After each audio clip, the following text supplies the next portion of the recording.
Fala aí, pessoal da comunidade, tudo bem com vocês? Aqui é o André Lima, da EMP, e eu vim aqui responder um questionamento de um colega da comunidade em relação a um post que eu fiz sobre sprint de manutenção. Então fica ligado nesse vídeo aí que eu vou comentar aqui um pouco mais dos detalhes, tá? Então, eu vou mostrar para vocês a postagem, foi um tempinho que eu fiz, né, sobre sprint de manutenção, então o que que isso significa? Eu estava comentando aqui um cenário, né, onde eu tinha um time de desenvolvimento que eu estava passando por uma situação onde a gente tinha muito bug e foi feito muitos problemas de desenvolvimento e codificação. Então a gente precisou focar em melhorias para serem realizadas aqui nas sprints e a tal sprint, né, de valor não teria, né? Mas aí eu estou explicando que quais as decisões que eu tive que fazer com o time, né, de se a gente criava débito técnico e como é que fazia essa alocação de capacidade e tudo mais. E também ter uma sprint para focar nos problemas que estavam acontecendo dentro da manutenção desse software, né?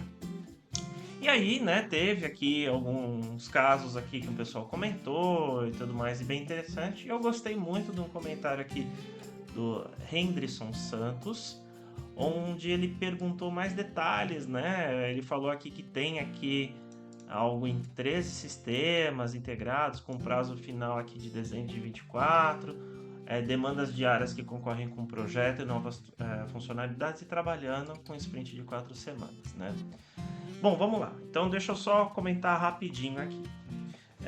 Eu uso Sprint só para delimitação de tempo. Isso não significa que eu uso o Scrum. Eu uso o método Kanban e a única coisa que eu utilizo aqui do Scrum, né, seria a tal da Sprint, que é o time box ali de tempo, né, de 2 semanas. Eu acho que é interessante usar essa abordagem justamente para a gente ter ali um norte ali limitado, né, de itens de entrega e tal, mas eu não sacrifico ninguém se não entregar Sprint, né, eu uso outras métricas. Bom, então, esse colega aqui ele falou que tinha essas questões aqui de qual é a melhor forma de gerenciar tudo mesmo dentro de sprint e sprint separado. Bom, vamos lá, Henderson. Minha opinião, né? Vamos olhar, antes de tomar uma decisão, né? Vamos olhar aqui o KMM, né? Que eu gosto de utilizar, que é o modelo de maturidade Kanban.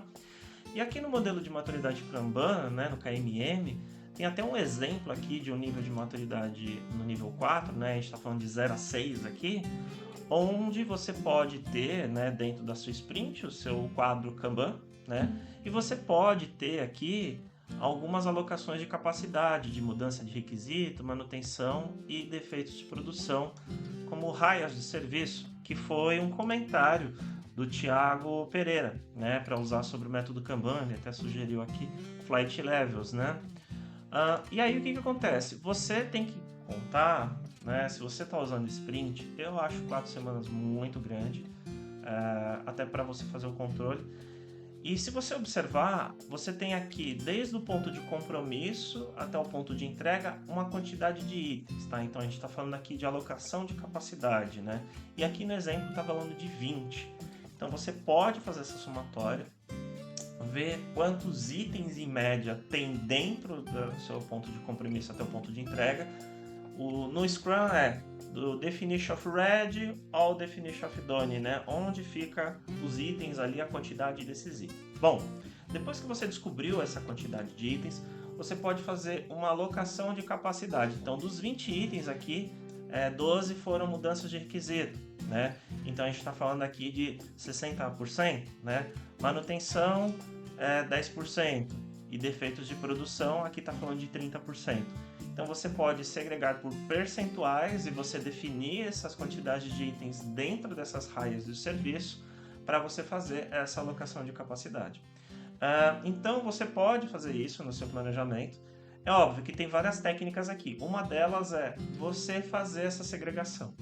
Depois que você fizer essa segregação, você precisa também, né, a segunda etapa seria você fazer tipos de demanda, ou seja, quais são os seus itens ali. Você tem bug, você tem feature de entrega ou feature técnica, sei lá, o nome que quer que seja dado, e você distinguir esses itens. E também você pode fazer a alocação de capacidade por tipo de demanda, que é diferente de raia de serviço.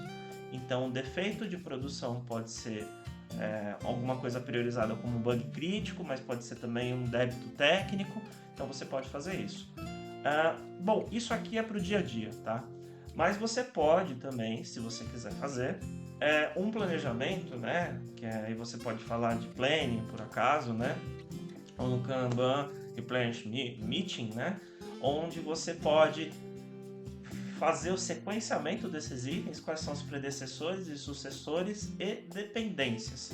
Então, a partir do momento que você faz esse mapeamento de predecessoras e sucessoras, o sequenciamento desses itens e caminho crítico, você consegue saber o que precisa ser feito antes, né?